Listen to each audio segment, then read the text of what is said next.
buen día a todos, verlos nuevamente. Y eso ya falté 2 domingos, pero gracias a Dios que puedo estar con ustedes otra vez esta mañana. ¿Anda bien? Sí. Okay. Bueno, y esta mañana les invito a abrir vuestra Biblia en Mateo capítulo 5.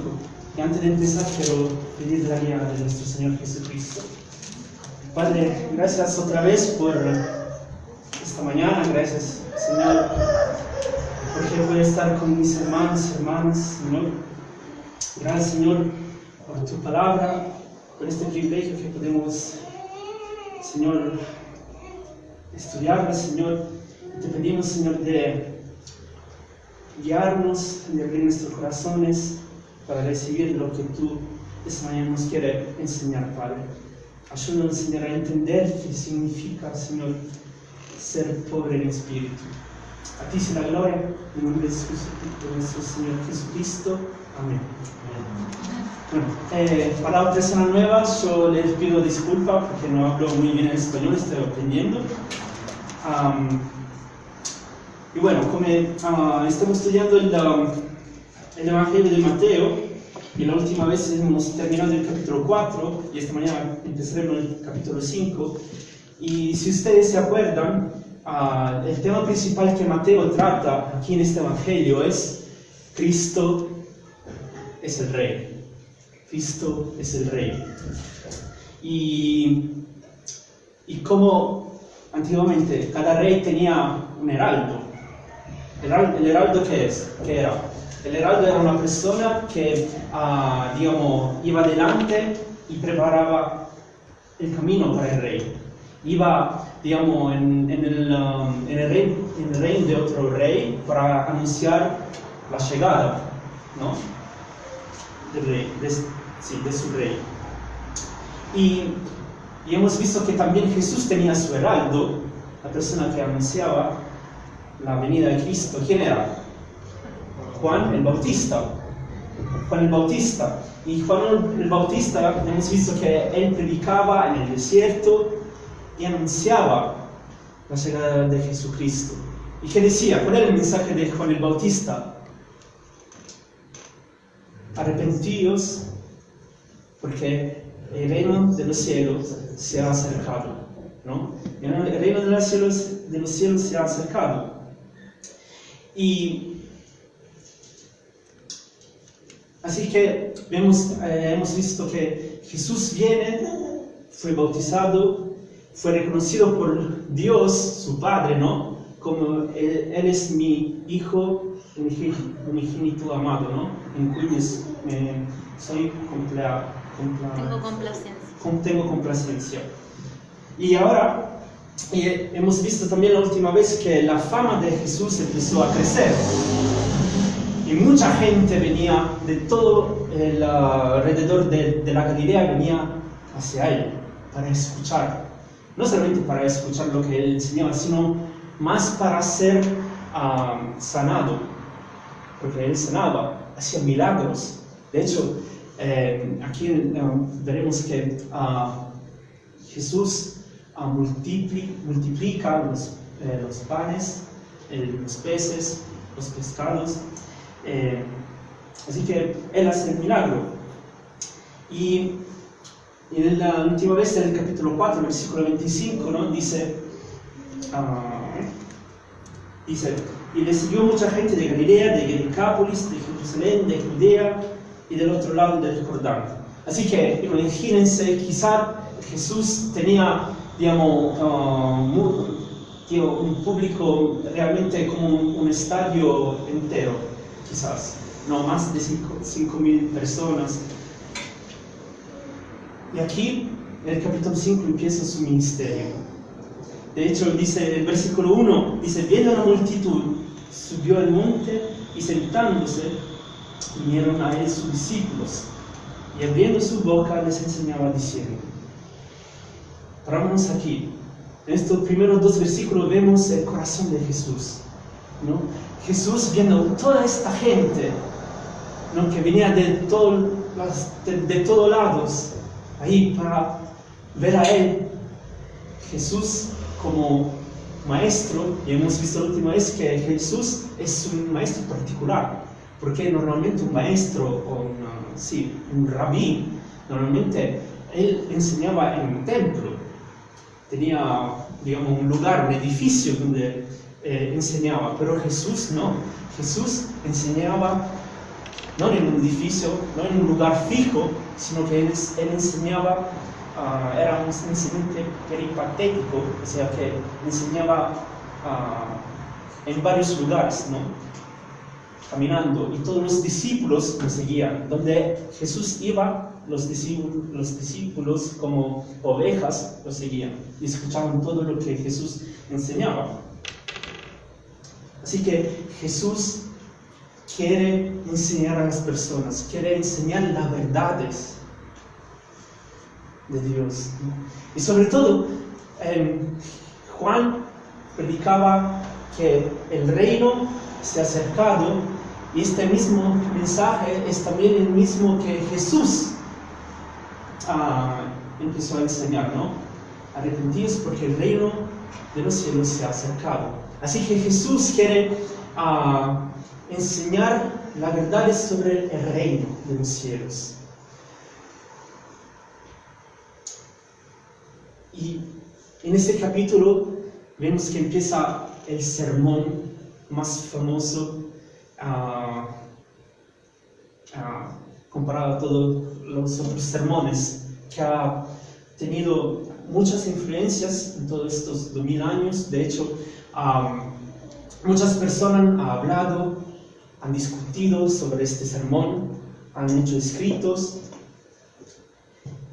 Y para entender este sermón, tenemos que establecer, digamos, el contexto de las personas que iban a escuchar este sermón. Y en pocas palabras, en aquel momento sabemos que el país de Israel estaba sujeto ¿a qué? Al Imperio Romano. Los romanos habían conquistado Israel. Así que todo el país de Israel se convirtió en una colonia, se dice colonia, en una colonia de Roma. Y Roma había impuesto las tasas a ellos, debían que pagar las tasas y tenían que someterse al gobernador, que era Poncio Pilato en aquel momento. Y todo esto a los judíos, a los israelitas, no les gustaba, ¿no? Y a este punto llega Jesús que cumple milagros, llega Jesús que predica sobre el reino de los cielos. Y la gente que escuchaba este mensaje pensaban, quizás este es el Mesías que habían hablado los profetas en el Antiguo Testamento, quizás este es el Mesías que nos va a librar del dominio de Roma. Y así que volveremos a ser otra vez un país fuerte, independiente. Pero qué decepción, qué gran decepción fue para ellos. Qué gran decepción fue Jesús para ellos, porque Jesús, veremos que Jesús aquí en este sermón no habla de política. No habla del cambiamiento político, de la transformación política, de la liberación política, sino que lo que Jesús va a hablar en este sermón es sobre el corazón del hombre, sobre el corazón del hombre. Y veremos que habla de las actitudes de las personas y de su relación invisible con Dios. ¿Por qué digo invisible? Porque yo me refiero al corazón. Entonces Jesús evita de hablar de la política, y la otra cosa que no se enfatiza en este sermón son las que podríamos llamar las ceremonias espirituales, las ceremonias que los judíos amaban muchos, demasiado. Y de hecho en Mateo capítulo 23, versículo 25,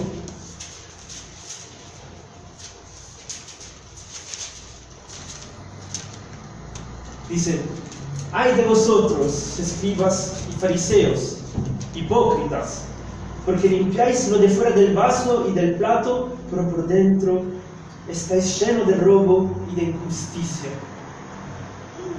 Fariseo ciego, limpia primero lo de dentro del vaso y del plato para que también lo de fuera sea limpio. Ay de vosotros, escribas y fariseos hipócritas, porque sois semejantes a sepulcros blanqueados, que por fuera, la verdad, se muestran hermosos, mas por dentro están llenos de huesos de muertos y de toda inmundicia. Así también, vosotros por fuera, a la verdad, os mostráis justos a los hombres, pero por dentro estáis llenos de hipocresía e iniquidad. ¿Qué palabras fuertes son estas? Imagina Jesús que lo dice a ti, hipócrita. Eres hipócrita.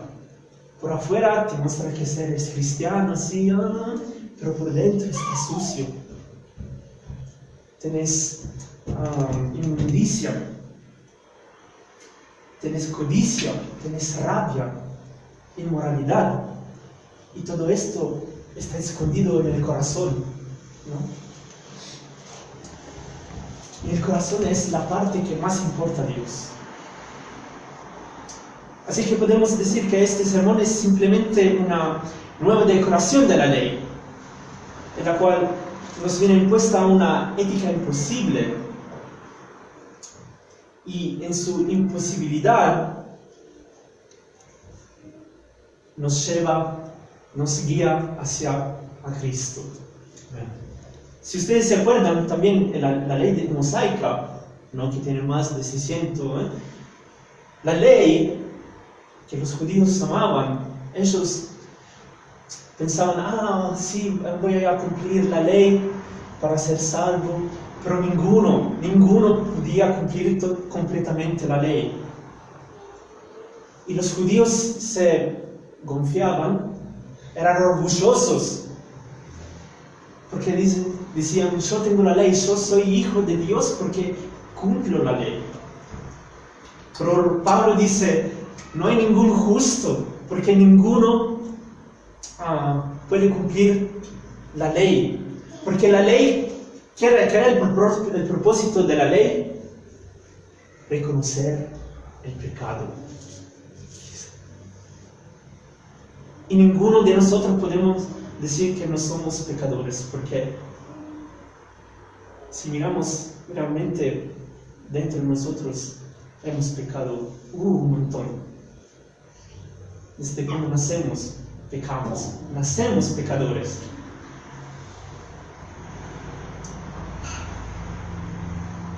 Así que este sermón muchas veces fue mal interpretado, y sobre todo en el siglo XIX, ¿no? Estaba el evangelio social, y decían que leyendo, ellos interpretaban este sermón como, como un mandamiento para ayudar a las personas, ¿no? Para hacer ayudas humanitarias. Pero no es así.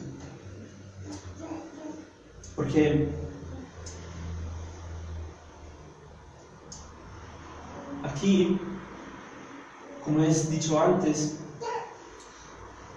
el tema es sobre el corazón del hombre, la transformación del corazón. Y esta transformación es la obra de Dios.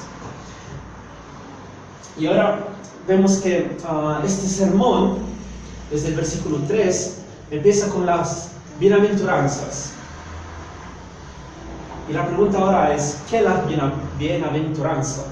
¿No? La bienaventuranza deriva del griego Makarios, que significa feliz. Así que Jesús en este sermón quiere enseñar cuál es la verdadera felicidad. La verdadera felicidad es opuesta a la felicidad que este mundo enseña. Y Y atención que también nosotros que somos hijos de Dios, debemos estar atentos a a la felicidad que este mundo quiere vendernos.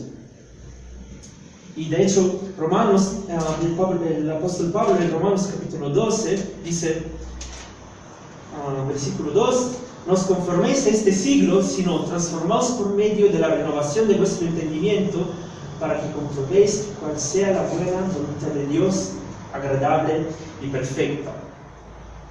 Todo lo que nos rodea busca de vendernos la felicidad según la perspectiva del mundo. Y si la permitimos, estas nos corrompen nuestra mente, corrompen nuestra manera de pensar. Y no solo eso, sino que si no estamos atentos, empezamos a dar valor a las cosas que no nos llevan a ser satisfechos y verdaderamente felices. Entonces, lo que Jesús quiere enseñar en este sermón es que la verdadera felicidad se encuentra cuando una persona entra en el reino de Dios. Cuando una persona entra en el reino de Dios. O sea, cuando una persona que se convierte en un súbdito bajo la autoridad del rey, de su dominio y de su bendición. Y no hay otra manera para ser feliz. La entrada al reino de los cielos es el lugar donde empieza la felicidad, y afuera de eso no hay felicidad que permanece para siempre. Por lo tanto, el reino es el lugar donde Dios derrama su bendición, la cual produce un estado de felicidad eterna. Y de hecho, Pablo escribe en Efesios, en la carta de Efesios capítulo 1, versículo 3, que dice: bendito sea el Dios y Padre de nuestro Señor Jesucristo, que nos bendijo con toda bendición espirituales en los lugares celestiales en Cristo. Nosotros que hemos creído y recibido a Cristo, somos benditos con toda, dice con toda, no solamente una parte, sino con todas bendiciones espirituales.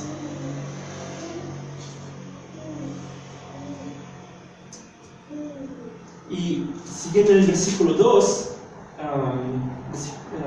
capítulo 2, versículos 6 y 7, ¿no? Dice que estas bendiciones duran por la eternidad.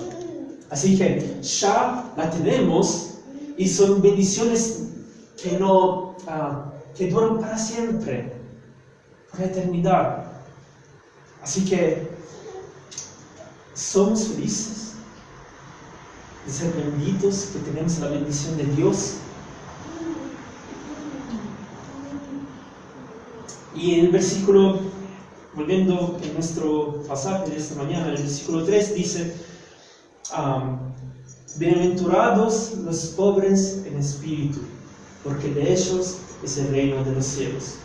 Y aquí viene otra pregunta: ¿por qué Jesús empieza su sermón, su prédica, con esta primera instrucción? ¿Por qué dice bienaventurados los pobres en espíritu? Porque de ellos es el reino de Dios. Una persona que no es creyente, apenas lee esto,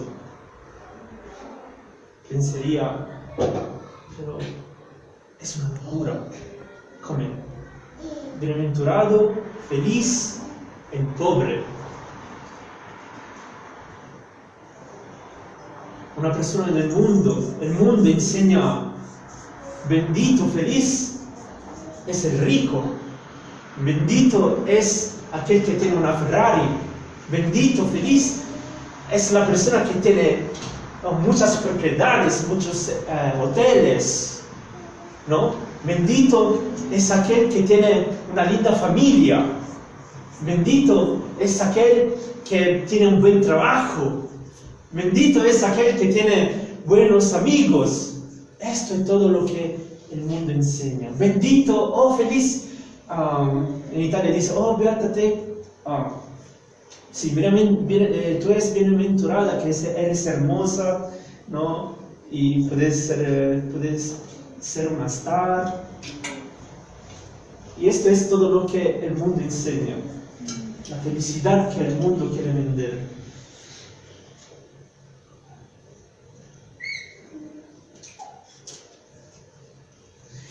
¿Y por qué Jesús empieza con esta primera instrucción, con esta primera bienaventuranza? ¿Saben por qué? Porque esta es la, digamos, primera característica de un cristiano. Es la primera característica fundamental, es la base que un cristiano debe tener en su vida. Ser pobre en espíritu.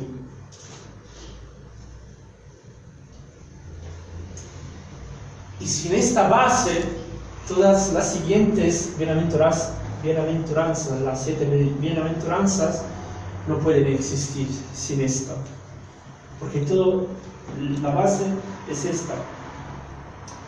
Y dice que ninguno puede entrar en el reino de los cielos y ser feliz hasta que no reconoce su pobreza espiritual. Y escuchen esto.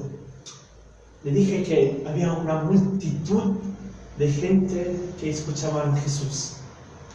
Pero sobre todo, habían también los judíos, los maestros, los fariseos, los saduceos, que escuchaban a Jesús, y escuchaban este mensaje.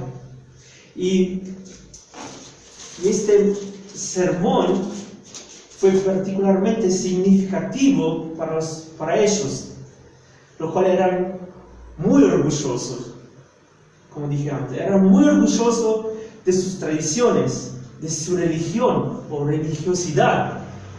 Eran muy orgullosos de las ceremonias que hacían, ¿no? Los sacrificios que ofrecían a Dios, de su circuncisión, de ser parte del pueblo de Israel. Y de hecho, ustedes se acuerdan en Lucas capítulo 18, la parábola de Jesús, la parábola del fariseo y del publicano. Vamos a leer esa parábola. Lucas 18,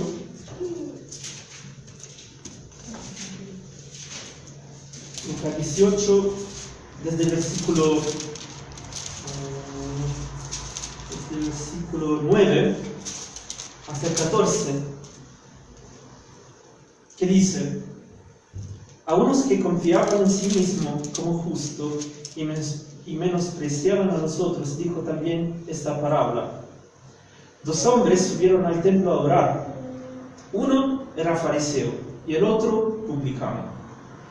El fariseo, puesto en pie, oraba consigo mismo de esta manera: Dios, te doy gracias porque no soy como los otros hombres, ladrones, injustos, adúlteros, ni aun como este publicano. Ayuno 2 veces a la semana, doy diezmo de todo lo que gano. Y ahora vamos a ver el publicano.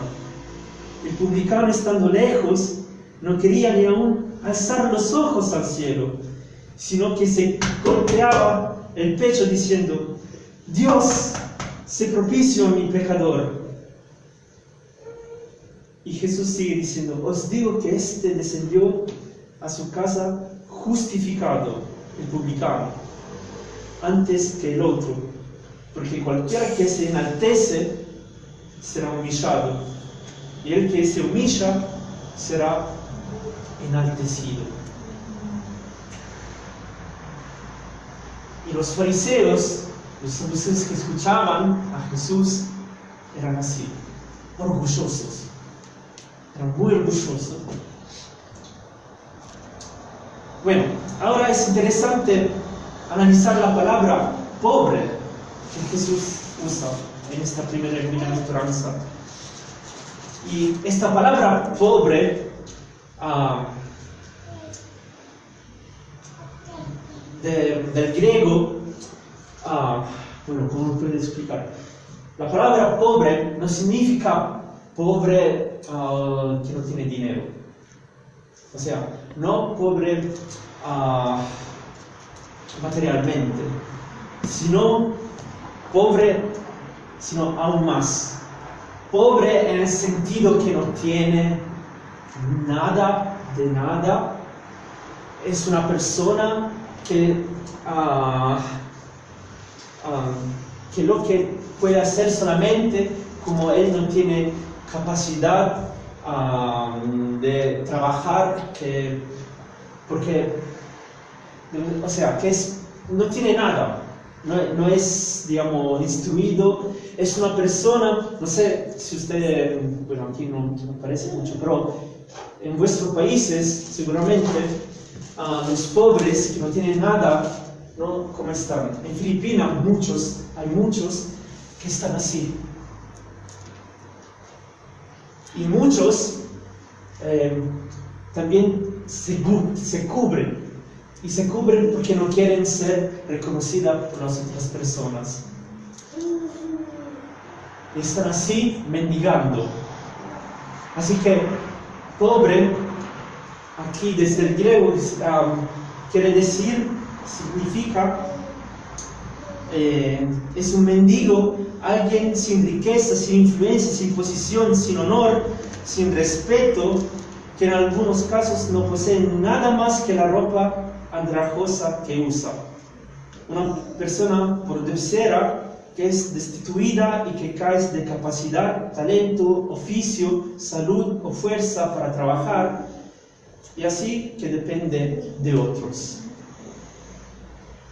Entonces no puede hacer nada, no puede ganar nada. Así que no es una persona pobre que tiene que trabajar para mantenerse en vida, sino pobre aquí es una persona sin capacidad que no puede hacer nada, sino que depende de las otras personas. Y aquí Jesús habla de los pobres en espíritu. Pobres en espíritu. ¿Quiénes son los pobres en espíritu? Son aquellos que reconocen de ser pecadores. Son las personas que se sienten vacíos dentro, espiritualmente, que se sienten sin esperanza, sin un mínimo de justicia, e incapaz de ganar autosuficientemente la salvación para entrar en el reino de los cielos. Y por esto necesitan a Dios para llenar este vacío. Y vamos a ver Isaías capítulo 61, versículo 1, que dice, hablando de Jesucristo, dice: el Espíritu de Jehová el Señor está sobre mí, porque me ungió Jehová. Me ha enviado a predicar buenas nuevas a los abatidos, a vendar a los quebrantados de corazón, a publicar libertad a los cautivos y a los presos, apertura de la cárcel. Y ahora la pregunta aquí es: ¿quiénes son los quebrantados del corazón? Los quebrantados del corazón son aquellos que son pobres en espíritu y no tienen nada para ofrecer. Cristo no puede ser precioso para una persona hasta que no reconoce su bancarrota espiritual. Y hasta que viene quebrantado delante del Señor. Ser pobre significa ser humilde. Ser humilde. Y podemos decir que la verdadera felicidad la tienen aquellos que son humildes en espíritu. Y tenemos que estar atentos. ¿En qué? Tenemos que estar atentos en pensar que nosotros no necesitamos de Dios. Porque si pensamos así, de esta manera, si pensamos de ser autosuficientes, somos orgullosos.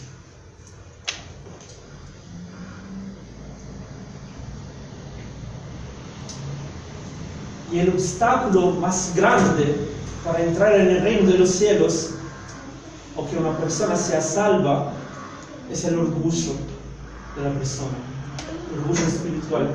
Dios odia a la persona orgullosa, porque se enaltece. Y de hecho dice en Santiago capítulo 4, versículo 6, pero Él da mayor gracia.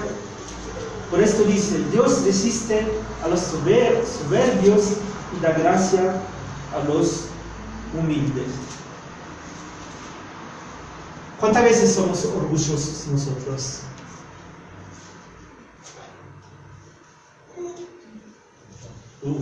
Cada día soy orgulloso. Queremos tener siempre la razón. Queremos tener siempre tener pensamientos que nosotros somos siempre justos. Todo lo que nosotros hacemos es así y basta, ¿no? Confiamos en nuestras fuerzas. Pensamos que haciendo buenas acciones, ayudando, Dios me va a recompensar. Seremos salvos. Pero Dios odia a la persona orgullosa. ¿Y qué significa? ¿Qué significa ser orgulloso espiritualmente? Significa simplemente confiar en los logros personales, en su propia moralidad, en su propia religiosidad, su propia autosuficiencia, buenas obras, ¿no? Y de pensar que todo esto es suficiente para entrar en el reino de Dios. Pero no es así, porque tenemos que entender que Dios considera nuestras buenas obras como trapo de inmundicia. Dios considera todas nuestras obras como trapo de inmundicia. Vamos a leer Isaías capítulo 64.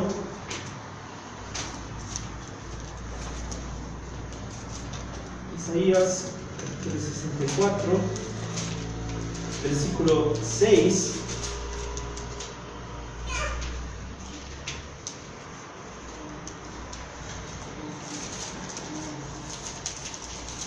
Que dice: si bien todos nosotros somos suciedad, somos como suciedad, y todas nuestras justicias como trapo de inmundicia, y caímos todos nosotros como la hoja, y nuestras maldades nos llevaron como viento.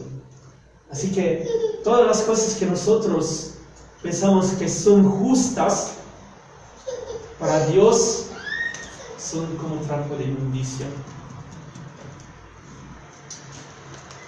Si ustedes se acuerdan, Pablo, antes de ser apóstol, seguidor de Jesucristo, antes de ser llamado, también él era un fariseo.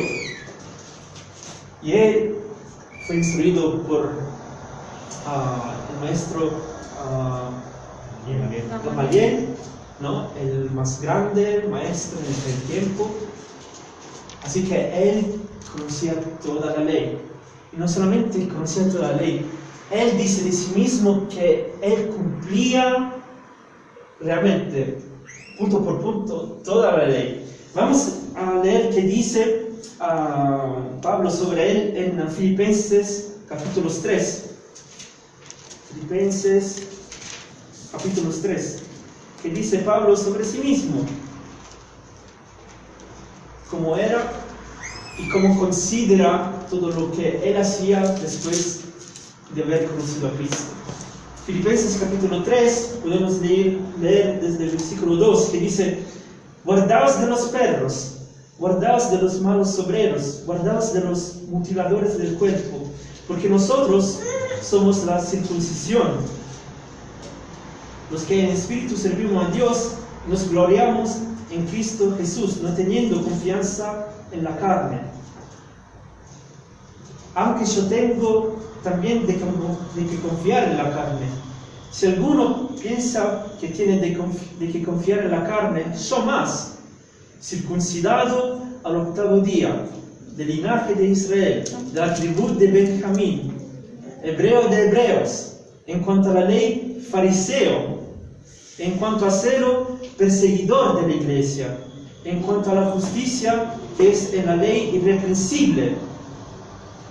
Pablo dice de sí mismo que en cuanto a la ley, porque él seguía punto por punto toda la ley, él era irreprensible. Ninguno podía venir a él y decirle, no, tú no dijiste, no, porque él era irreprensible. Y después sigue diciendo, pero cuántas cosas era para mí ganancia, todas estas ceremonias, todo esto de seguir la ley, para él antes era ganancia, y ahora que conozco a Cristo, las estimo como pérdida por amor de Cristo. Y sigue en el versículo 8 diciendo, y ciertamente aún estimo todas las cosas como pérdida por la excelencia del conocimiento de Cristo Jesús, mi Señor, por amor del cual lo he perdido todo y lo tengo por basura, para ganar a Cristo. Qué lindo cuando dice, todo lo tengo por basura para ganar a Cristo y ser hallado en Él, no teniendo mi propia justicia, que es por la ley, sino la que es por la fe de Cristo, la justicia que es de Dios por la fe, a fin de conocerle y el poder de su resurrección y la participación de sus padecimientos, llegando a ser semejante a Él en su muerte, si en alguna manera llegase a la resurrección de entre los muertos. El versículo 12 dice, no que lo haya alcanzado ya, ni que ya sea perfecto, sino que prosigo por ver si logro hacer aquello para lo cual fui también nacido por Cristo Jesús. Hasta aquí.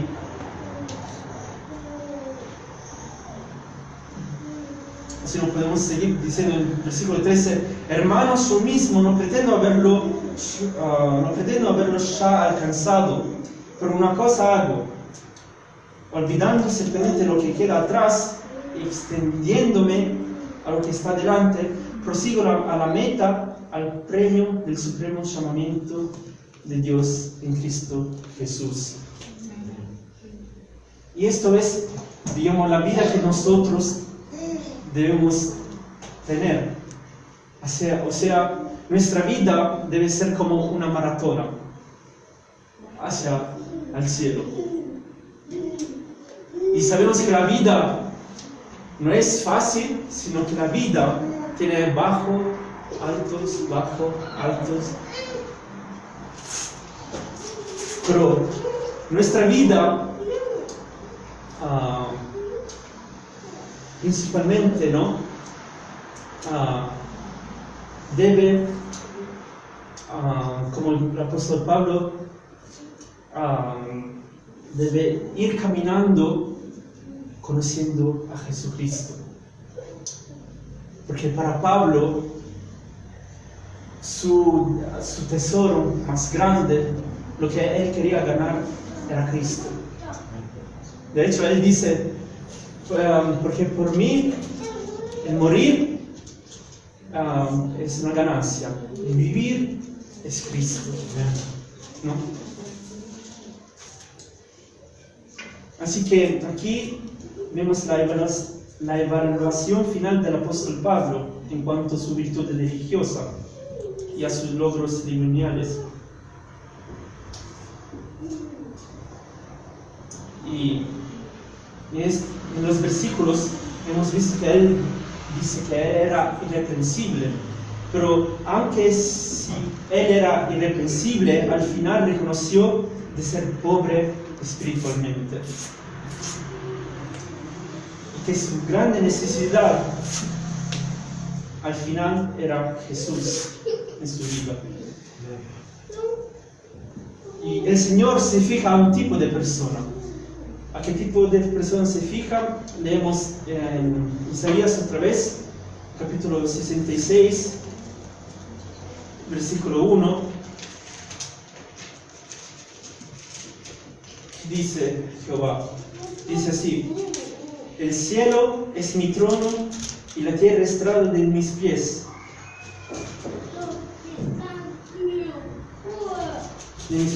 ¿Dónde está la casa que me habéis de edificar? ¿Y dónde el lugar de mi reposo?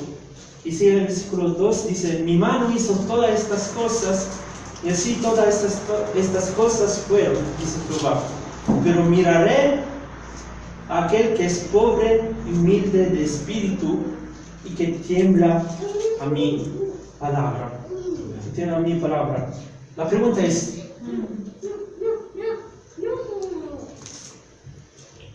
nosotros leemos la Biblia. ¿La leemos solamente para leerla o la leemos para aplicarla en nuestra vida, para poder crecer espiritualmente?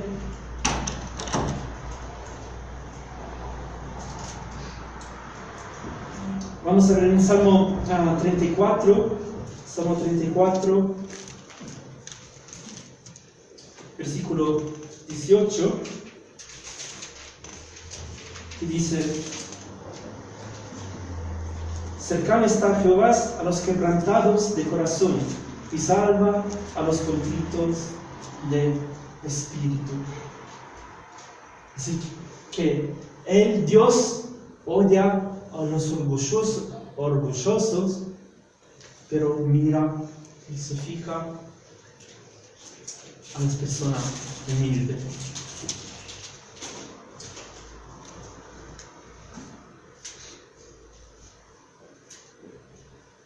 Ser humilde, hemos dicho, significa reconocer que nosotros no podemos hacer nada para ganar la salvación, para ganar el favor de Dios.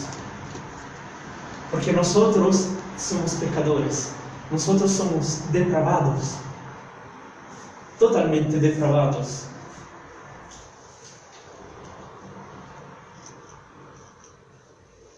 No podemos salvar nuestras almas pensando: sí, voy a ayudar a mi hermano, mi hermana, voy a ofrendar mucha plata.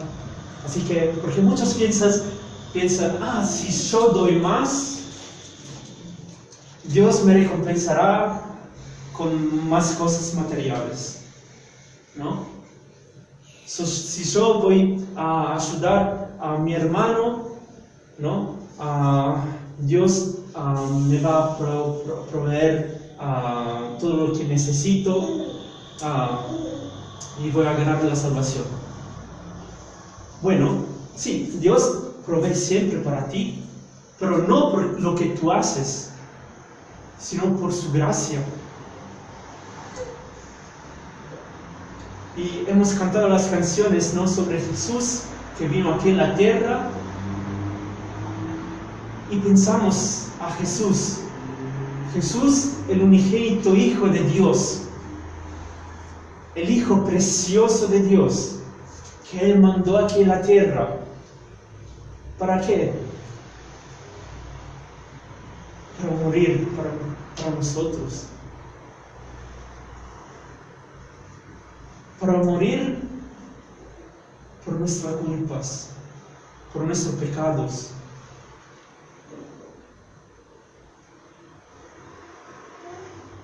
Murió por amor. ¿Y murió cómo? Entregando su vida. Murió, ¿cómo se dice?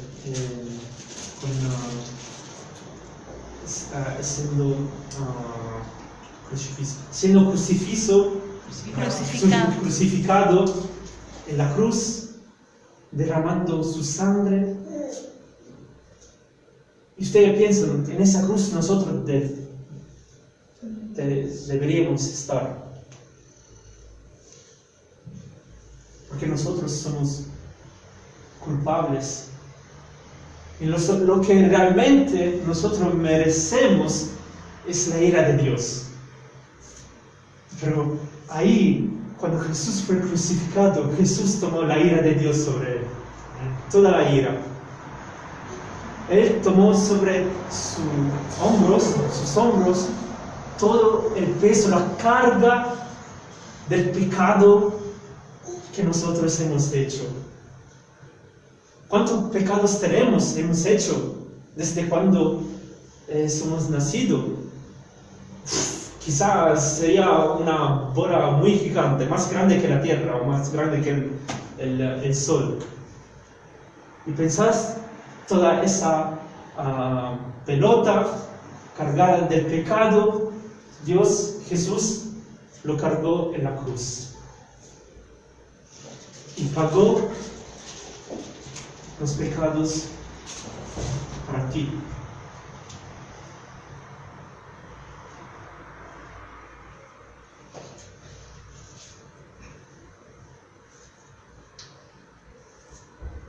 Así que Jesús es el único camino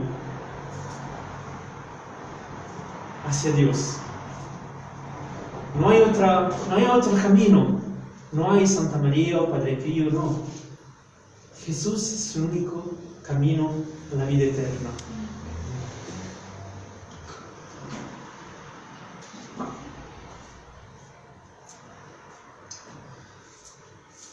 Y bueno, ¿cuál es el resultado de esta actitud espiritual?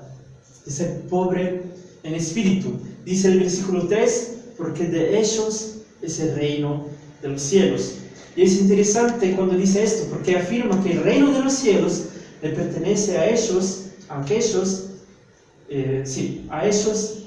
nosotros y a nadie más. Solo a los que son pobres de espíritu y confían en Jesús. Como dije antes, no hay otro camino para entrar o acercarse a Dios. Y en Italia está el dicho que todas las calles llevan a Roma. ¿De verdad? Si quieres decir. Pero es también una verdad que solo Jesús lleva a Dios.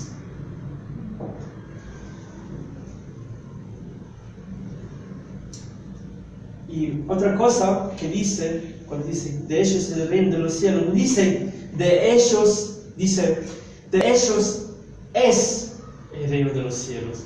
No dice de ellos será como algo futuro, ¿no? Que será en el futuro más adelante, no. Sino que dice que es ahora, en este momento.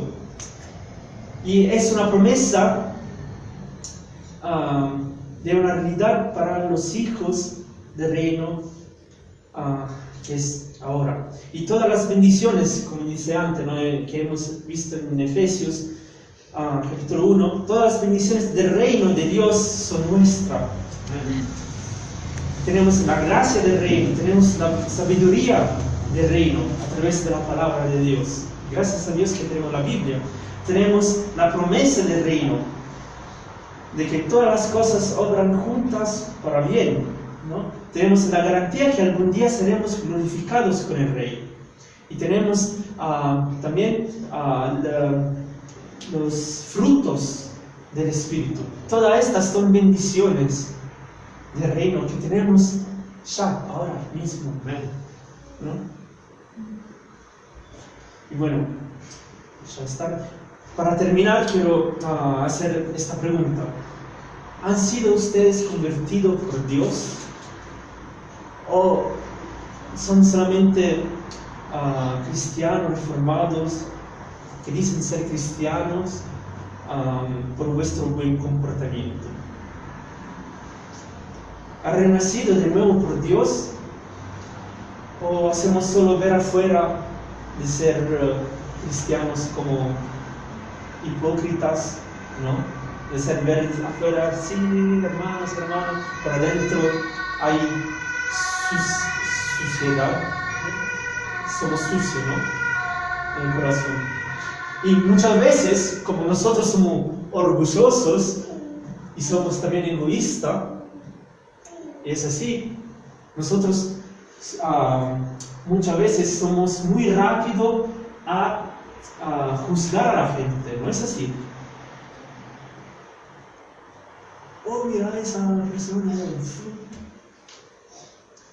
De hecho, cuando pensamos a Hitler, lo que pasa en mi mente es, Hitler es este desgraciado que mató a mucha gente, ¿no? Pero si tú pensás a Hitler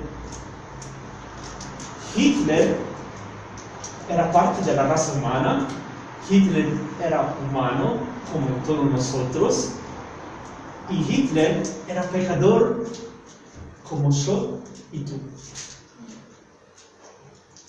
Era un pecador. Pero yo no maté a ninguno. Pero ¿sabes qué dice la palabra? Que si tú ya pensás mal de esa persona, es como matarlo. Pero yo no hice nada de malo a ninguna persona, no caí en el sexo con otra persona. Pero ¿sabes qué dice la palabra? Si ya tú pensáis en tu mente de codiciar con esa persona, ya ha caído. Así que no juzgamos a la gente. No seamos orgullosos, no seamos como los fariseos, dicen, mira, gracias a Dios yo soy mejor de las otras personas, que los fariseos decían que yo hago siempre el sacrificio, doy siempre el diezmo, ¿no? Que se hace ver solamente para afuera. Pero lo que importa a Dios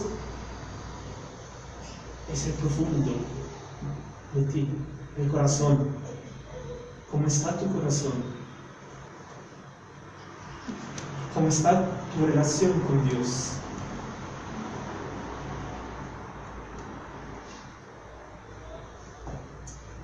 Entonces, seamos humildes en espíritu, ¿no? Seamos humildes. Oremos. Señor, gracias te damos porque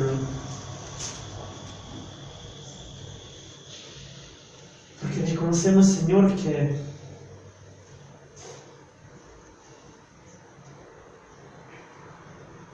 cuántas veces, Señor, hemos fallado en nuestra vida, Señor.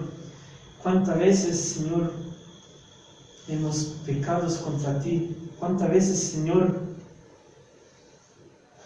y cada día, Señor, somos orgullosos. Cuántas veces, Señor, en vez de confiar en ti, confiamos en nuestras fuerzas, Señor.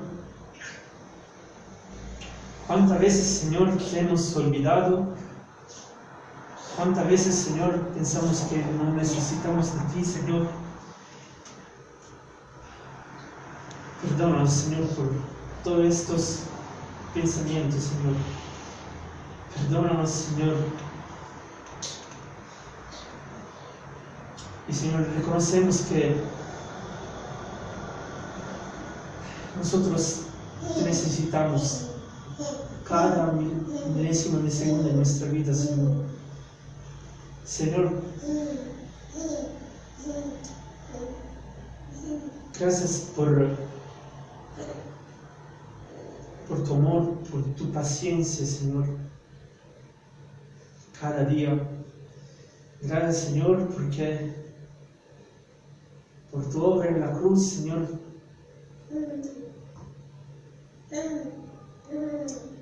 Tú nos has reconciliado a ti, Señor. Gracias, Señor, porque has pagado todas nuestras deudas.